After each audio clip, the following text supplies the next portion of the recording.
Elevo os meus olhos para os montes, de onde me virá o meu socorro. O meu socorro vem do Senhor, que criou os céus e a terra. Tudo posso naquele que me fortalece. Os anjos do Senhor se acampam ao redor daqueles que o temem e os livra. Muito bom dia. Com a bênção, com a graça de Deus, nós começamos mais um dia. Estamos aqui porque reconhecemos que dependemos dele. Queremos amá-lo cada vez mais, nos colocar em suas mãos e permitir que ele conduza a nossa vida por inteiro. Todos os dias nesse canal nós estudamos um capítulo da Palavra do Senhor e temos a alegria de podermos ter chegado ao livro de Amós, os profetas menores. Nessa manhã eu convido você, tenho certeza que nós tiraremos muitas lições para a nossa vida, iremos aprender muito com o livro de Amós, mas convido você a ter nas mãos a Palavra de Deus, folheá-la, amá-la, estudá-la e apreciar cada palavra, cada versículo que Deus fala conosco. Convido você a abrir a Bíblia no livro de Amós, capítulo 1, o versículo 1. Palavra que em visão vieram a Amós, que era entre os pastores de Tecoa, a respeito de Israel, nos dias de Uzias, rei de Judá, nos dias de Jeroboão, filho de Joás, rei de Israel, 2 anos antes do terremoto. Nós a cada dia podemos compreender uma grande verdade. Deus sempre teve homens e mulheres que falaram em nome dele para advertir o seu povo. Em momento algum Deus permitiu que Israel fosse levado para o cativeiro sem que de antemão Deus os avisasse, Deus os advertisse e mostrasse o caminho pelo qual eles deveriam seguir. Não é diferente nos dias em que nós estamos vivendo. Deus não irá tomar uma atitude, Deus não irá destruir essa terra sem que primeiramente ele envie os seus profetas, os homens de Deus, falem em nome dele, advirtam o povo, para que depois então Deus tome as decisões finais. O livro recebe o nome do seu autor, Amós. O nome Amós tem um significado de alguém que leva sobre os seus ombros um grande fardo, uma tremenda responsabilidade, mas ele tem a responsabilidade de falar aquilo que ele entende que será difícil para um povo entender e aceitar, mas recai sobre os seus ombros a responsabilidade de proclamar. Não pode ficar calado, ele tem que anunciar aquilo que Deus tem colocado no seu coração. Como nós podemos observar no versículo 1 do capítulo que nós estamos estudando nessa manhã, Amós era um pastor de ovelhas. Ele era de uma classe humilde, de uma classe pobre, mas Deus se vale de todas as pessoas que se colocam nas suas mãos e estão dispostas a ser usadas por ele. E Deus tomou nas suas mãos o pastor Amós, o pastor de ovelhas, e transformou num porta-voz de Deus. Deus precisava se comunicar com o seu povo, Deus precisava orientar os seus filhos, e foi através desse homem, que se dispôs a ser usado por Deus, que Deus revelou as suas verdades. Tecoa era a cidade onde Amós morava, tinha o seu pastoril de ovelhas. Tecoa ficava a 8 quilômetros ao sul de Belém.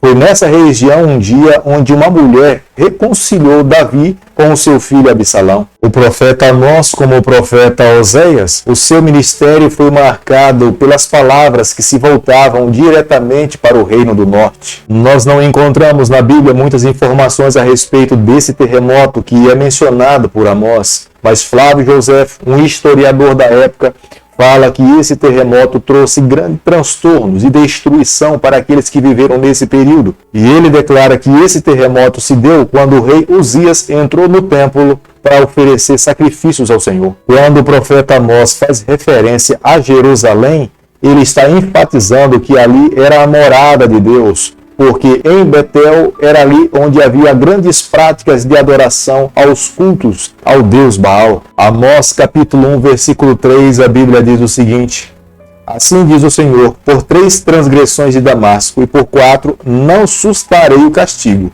porque trabalharam a Gileade com trilhos de ferro.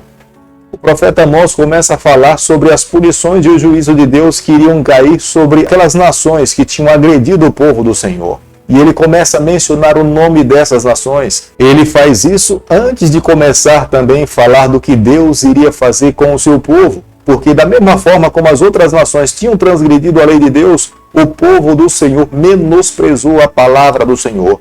Diante de Deus, o seu povo era muito mais culpado do que aquelas outras nações que eram inocentes. Mas Deus começa nesse momento a declarar os seus juízos contra aquelas nações, para que posteriormente Amós comece a falar contra o povo do Senhor. Damasco, que era a capital da Síria, ela representava toda a Síria quando alguém mencionava o seu nome.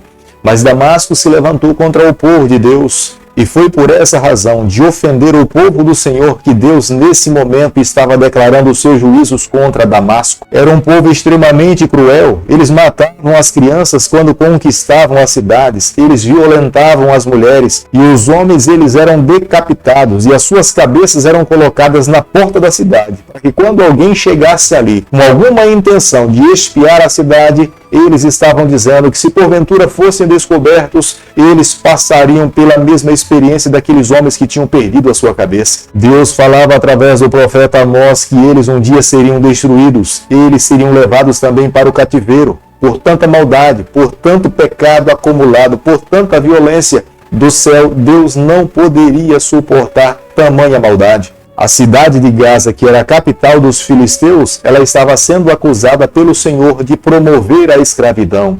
E foi o próprio Deus que colocou na boca do profeta Amós essa profecia falando que ela também seria destruída, porque ela estava promovendo maldade nessa terra. Essa profecia do profeta Amós se cumpriu quando Alexandre o Grande invadiu Gaza e destruiu toda a cidade, queimou por inteiro. Infeliz é aquele que tenta mexer com o povo do Senhor. Deus não irá tratar com impunidade aqueles que se opõem aos seus planos ou tenta ferir os seus filhos. O julgamento de Deus também se deu contra a cidade de Tiro. Tiro era a capital dos fenícios. Tiro foi acusada de escravizar os israelitas e entregar nas mãos dos edomitas. Sendo assim, eles também eram responsabilizados por tanta maldade que os judeus, o povo de Deus, passou nas mãos dos edomitas e outros povos. A cidade de Tiro foi conquistada primeiramente por Sanaqueribe, depois por Azarão e por último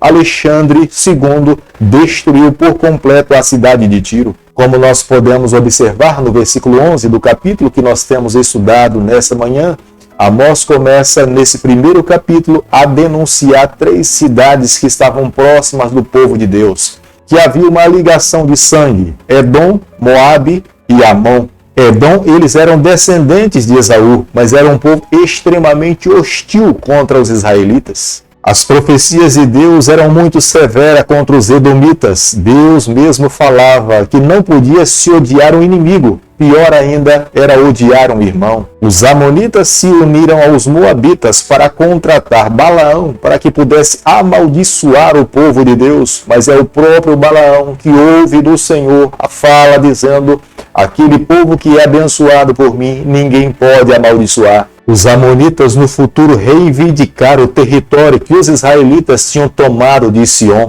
Podemos observar claramente que Deus chamou o profeta Amós com uma tamanha responsabilidade. Tirou de trás do seu pastoreio de ovelhas para que ele pudesse agora se envolver com pessoas, levar pessoas a uma verdadeira conversão, a uma verdadeira mudança. Mas primeiramente Deus começa a derramar os seus juízos contra aquelas nações que estavam ao redor do povo do Senhor, ferindo o seu povo. Deus queria, com essa atitude, mostrar para os seus filhos que eles eram extremamente amáveis. Deus queria preservá-los, Deus queria fortalecê-los, Deus queria que eles ampliassem o seu território, Deus queria que esse povo ainda representasse o seu nome. Mas pelo fato de endurecer os seus corações futuramente, Deus agora continua a falar que os juízos deles não iria cair somente sobre aquelas nações que estavam ao redor deles, mas eles mesmo agora iriam sofrer os juízos do Senhor. Infeliz é aquele que não muda de caminho, infeliz é aquele que não se entrega nas mãos de Deus, infeliz é aquele que recebe os juízos do Senhor, porque depois de apresentar a sua graça, depois de apresentar a sua misericórdia, apresentar o seu amor, quando ele derrama os seus juízos, eles caem sem nenhuma misericórdia. É por isso que hoje nós precisamos nos voltar para Deus, abrir o nosso coração, entregarmos a nossa vida nas mãos do Senhor e clamarmos por misericórdia a cada dia que vivemos.